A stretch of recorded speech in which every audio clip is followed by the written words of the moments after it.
So I'm trying to make some progress on the roof inside my van here. You know, you've probably seen the pictures and you probably even see it in the background here. I've got my bright green insulation sitting there for the whole world to see.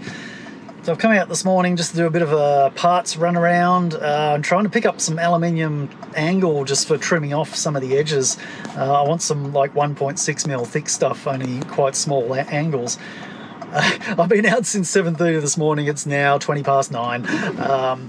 Yes, I could have rung around all these places first, but they weren't actually open, so I stopped in one of the industrial areas and started ringing a few places. And now I've had to drive an extra sort of 30-odd kilometres to find a place that's actually got what I need. So I have a lovely drive over to Erskine Park, wherever that is. It's a suburb I've never really been to, even after living in Sydney for like 20-odd years.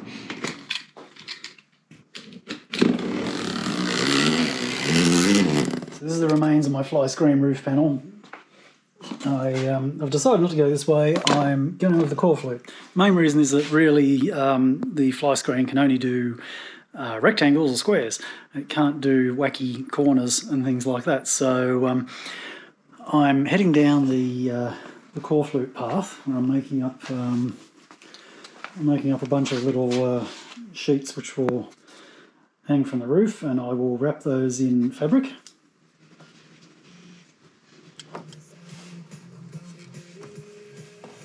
Hey, everywhere.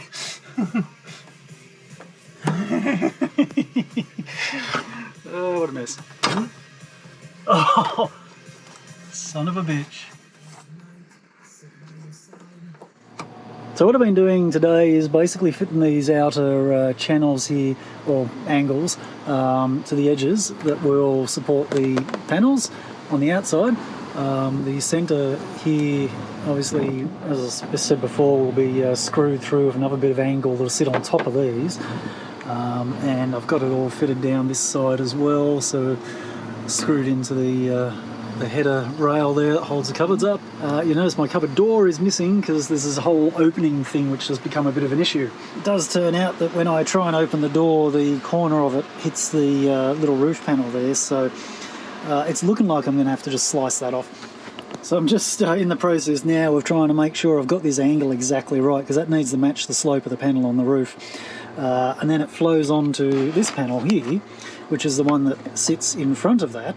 Where each of the panels goes onto the centre rail, I've been doubling up on the layer of core flute, so just put an extra strip along the edge here. It's not really an essential thing to do, and I really only started doing it because that's how I made the first one. And the reason why I made the first one like that was because I was also considering using the fly screen framing to make up some of the panels, and that's sort of 10mm thick, and the core flute's only 5mm thick, so by doubling up the layers it gave it the same thickness, of course, in the centre. Not wanting to redo one of the panels that I made earlier, I'm now kind of just doing it to all of them. Doesn't really serve any purpose now that I'm going with 100% core flute, but it doesn't really cause any harm either. Using a little roller, I got this from Bunnings, it's just a hard plastic roller, like a veneering tool. Just using that to squeeze all my glued bits together.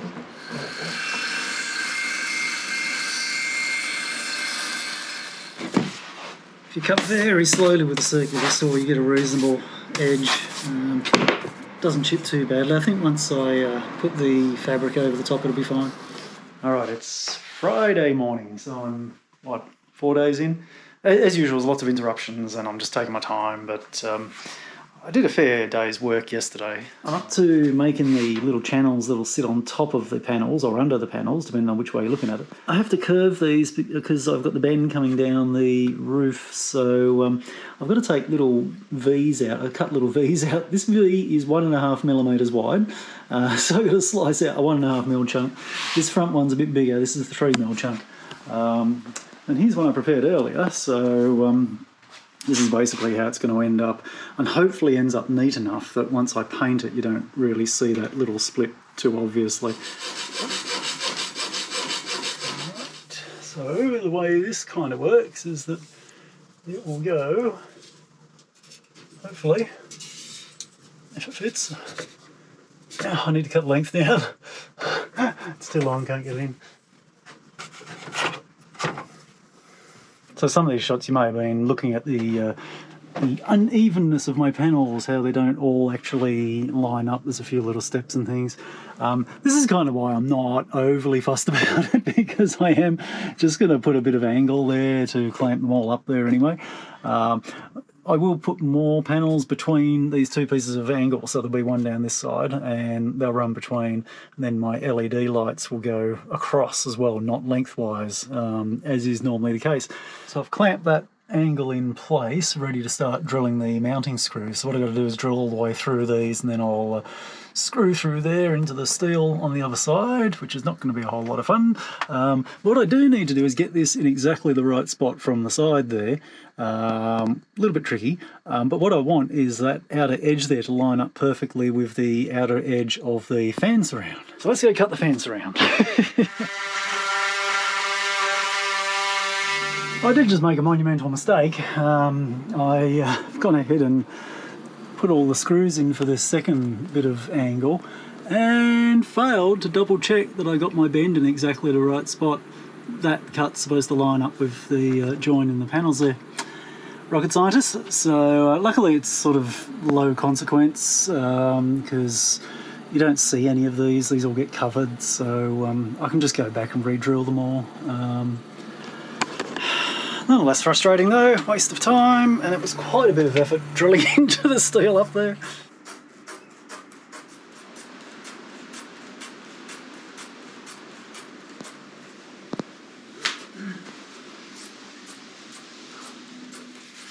Oh, this has not gone well.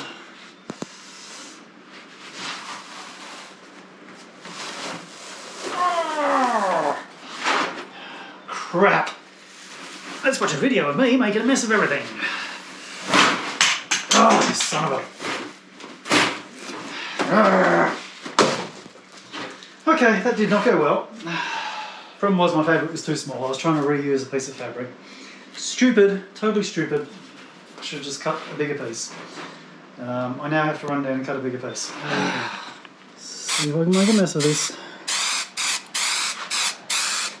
Worst part is, I just wasted a whole bunch of glue on that other piece of material. As I said, the material was too small. I was trying to get it accurate and I didn't quite get it in the right spot. I tried to remove it again, and you can't do that. Basically, as is clearly evident, as soon as it touches, it sticks. This glue's expensive. I bought a few more tins at $20 a tin. This one I'm using here, Clark Rubber spray adhesive for foam, was like 40 bucks. So the theory is you wait until it's tacky but doesn't come off, which is pretty much straight away in this temperature. It's quite warm today. And then we dump this straight on top. And this time we've got plenty of space, plenty of spare material. So we just go wonk like that.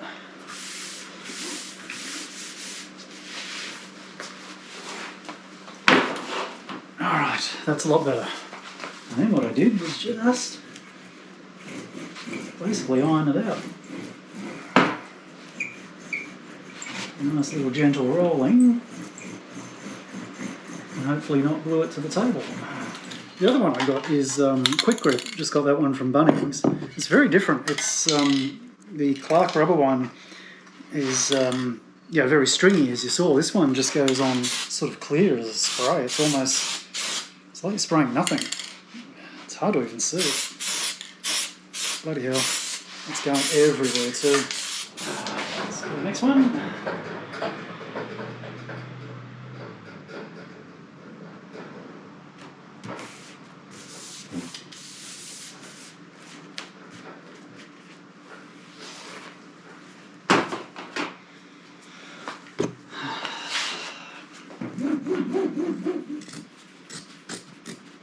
You can probably cut these corners off at the start rather than mucking about with having too much material.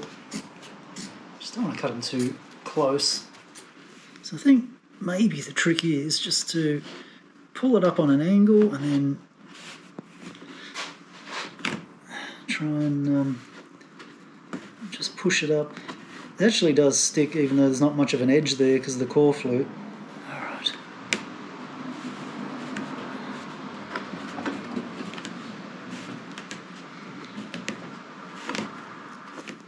This is probably the worst piece because it's a little bit irregular on this edge where it runs around the front of the van. Yeah, beautiful. Nice. Alright, another day. I am getting closer. Like, if you look at the ceiling, you can't see that I've done a damn thing. But I do have all my panels covered, or at least the outer panels covered. There's still a whole stack more that needs to be done.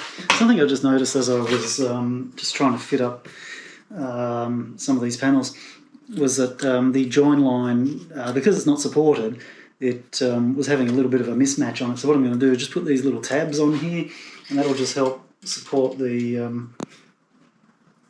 panels where they sort of interlock.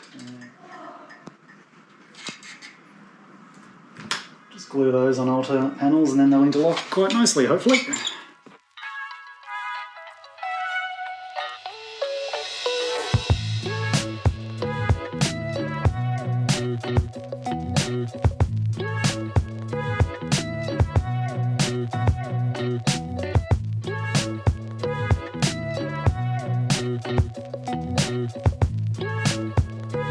It would have been nice to do a big reveal and have a perfectly finished roof in my van, but it's not to be, as always. So I've got the two sides in, and now I've got to make up the panels that run across the centre here. I have started piecing those together, and here's an example of what is going to happen. Something like that. There'll be another one, of course, that goes down the front there. What you can see here is one of my LED channels, so I've got to get those all the way in. There's going to be about 6 of those running all the way down. Yes, making it difficult for myself, as always, but hey, I think the effect will be quite nice. But I have hit a very time-consuming bit of a blocker at the moment. Now, it's with the lights. So what's just made this really complicated is I've got to get the wires into here now. I've got angle line that sits up on the ends of these channels, so I can't come in from the ends.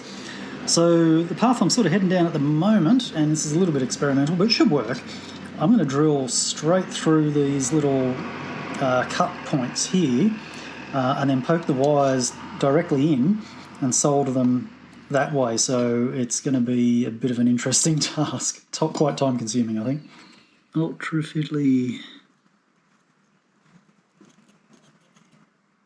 There we go. And what I need to do there is push these wires in all the way so the insulation goes past the aluminium channel. And the wires are sitting in the middle of those holes, so if I line it up right, everything will be fine.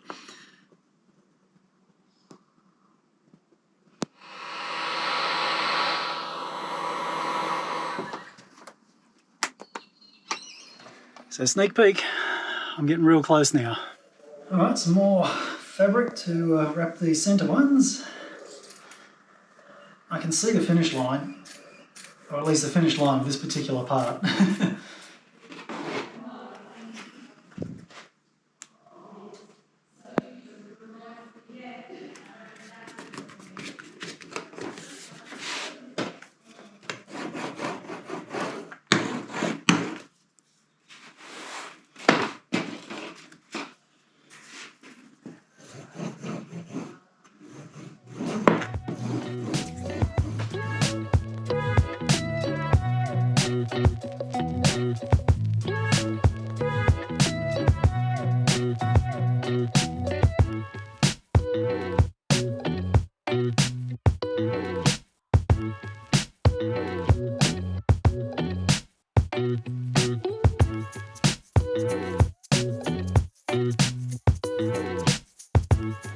That'll do for now.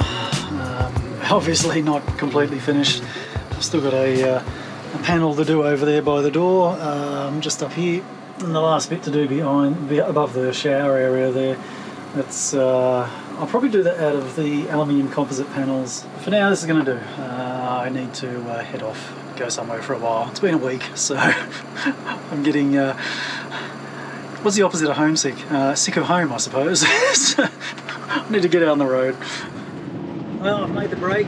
I've come straight up into the Blue Mountains. I'm up in Wentworth Falls now, so just heading out to a bit of a lookout spot, which is quite a nice spot to watch the sun go down. It's 5:15, so that's pretty much all I'm going to end up doing today. Now today's been a beautiful day, sort of 29 degrees, but I think there's a cold change coming tomorrow, and the weather's supposed to turn to complete rubbish.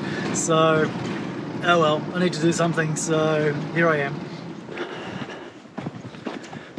Legging it down to the viewpoint now.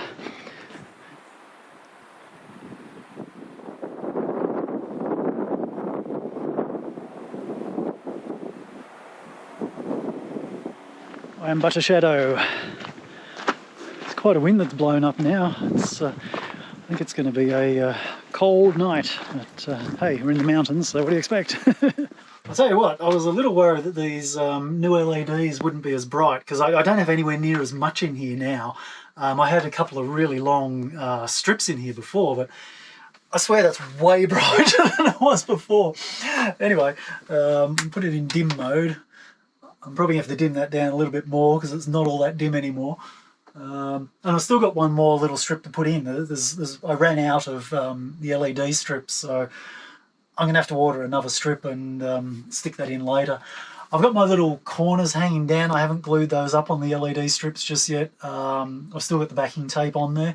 So that's because the screws are underneath the tape. I don't dare glue them up just yet. I'm going to give it a week or so, just make sure nothing goes wrong. My front couple of panels, the blue ones that I put up the centre there, were held in purely with double-sided tape, and they'd fallen down by the time I got here.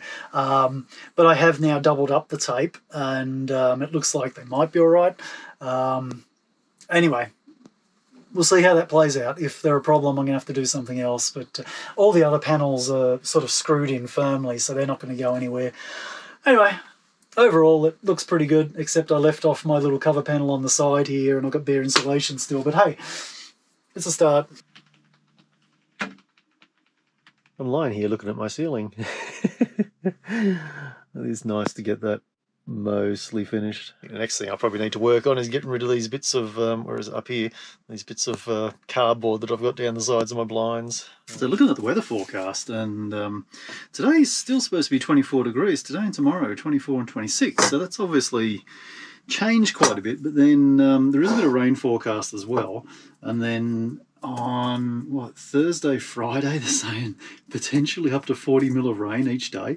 So look, it's really dry at the moment, like super dry. Even the little track from where I'm stopped here used to be really, really muddy last time I've been here, and it is just dust. It's completely bone dry. So I think waterfall wise they're probably going to be at their lowest flow at the moment, but if we get a couple of days of 40 mil of rain, that'll be cool. Hopefully that comes good. Alright, rolling out. A bit of a slow start just because I can. No point rushing if you don't need to. It was a nice quiet night. I've had hit and miss nights here where, you know, most nights are quiet, but every now and then you'll get some clowns in four-wheel drives coming down, like at 2 and 3 a.m. in the morning. Just kids out mucking about. And of course they have to stop and yell out and all that sort of crap to make sure they wake you up. Which they've already woken you up anyway because their exhausts are so noisy on their crap box four-wheel drives. Well, since I was driving past, I thought I might just quickly run down and have a look at Wentworth Falls.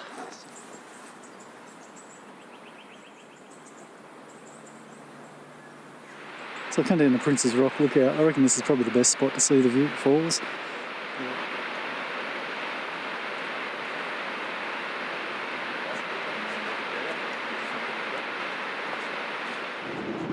I'll see what the condition of this road's like. It's looking pretty bad. Very corrugated. Oh, yuck. Obviously a fair few people out here going for walks, and there's a number of parking areas along the way. And just quietly, this Mount Hay Road has a lot of spots where you can stop for the night. So the road's not too bad. I'm sort of sitting on about 20-25 k's an hour trying to avoid the bumps.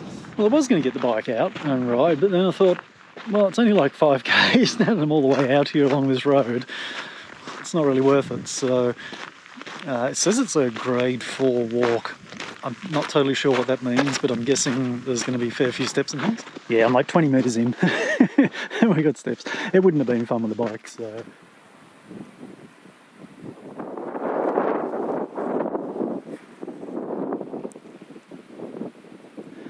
quite a nice view. There's a bit of a look out on top of that pinnacle there. I might head up there.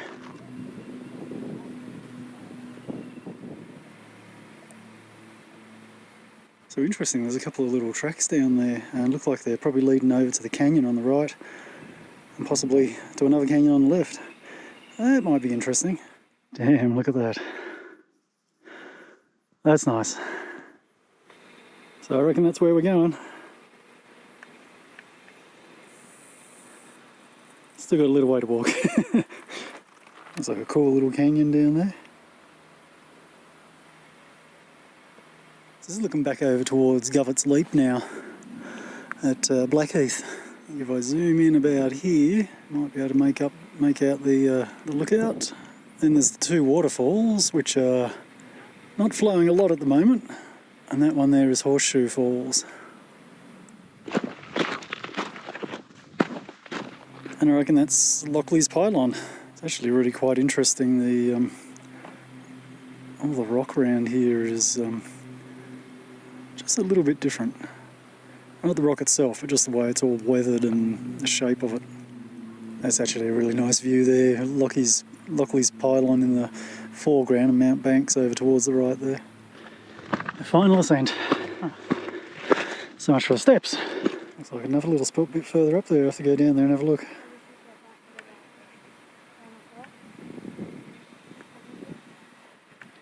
Time for a wander down the southern side of the hill here. There's actually a bunch of people up on top there having lunch, and I just want some quiet so I can take some video. But I'll come down here first and hopefully they'll be gone.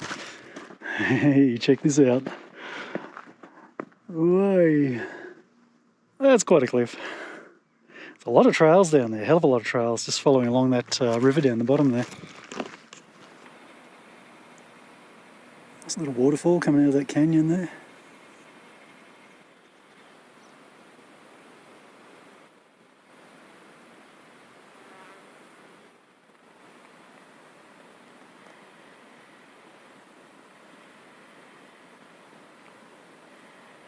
Heading over to there now, and this adds a fair few more steps. This is interesting.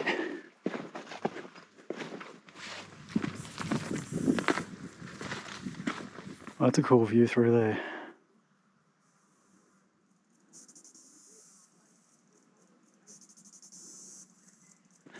Looks like a precarious rock to balance on over here. Oh, yeah. Just wander down a little bit further. It's really nice here. Such a beautiful view. I love that view down the valley.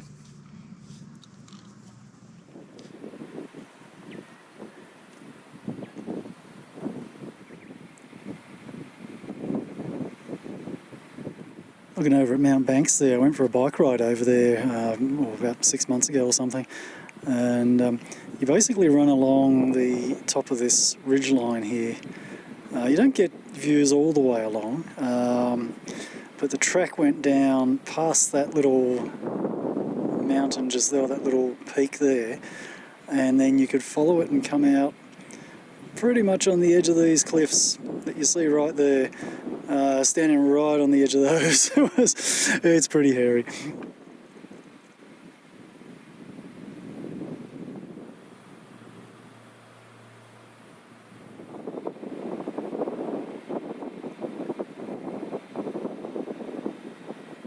Well, I guess I better wander back. I'm not sure what's going on my Strava. It's saying I've done 4.66 kilometres up to this point. It said 5 kilometre round trip, I thought, back at the car park. Anyway, it's way off.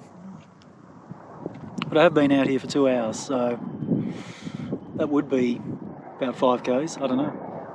Look at this little chute. Oh my goodness. Whee. Oh, this is a leg burner. 20 to 2. I should be cooking. Couldn't be stuffed. Microwave dinner again. I'll cook tomorrow.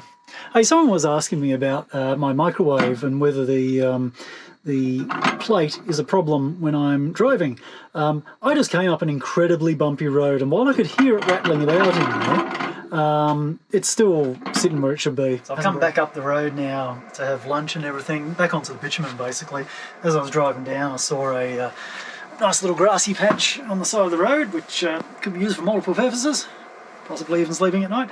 Figured that this would be a more appropriate spot, given that there's no cars racing by chucking dust everywhere. So according to my Strava, that was 8.5 kilometres. When I look on Google Maps, it's probably not far off actually. It's probably about 4 k's down to that that final lookout right on the pinnacle there that I walked down to. So yeah, much bigger than I thought it was going to be. Happy I didn't ride the bike down to there and you know, try and lock it up and walk down there. I'm stuffed now. I guess I had an entire week of working on the van, so I've been on my feet all week and it's been pretty hard going.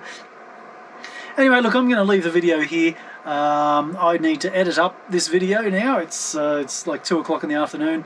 I'll edit it and then I'll probably have to head into town so I can upload it, get some decent phone signal and do an upload. And I'll be loitering around here a little bit longer. We'll see how long I last and if it gets really cold and miserable. But with some heavy rain coming up, it looks like it could be quite interesting. So anyway, thanks for watching and I will see you real soon. Bye.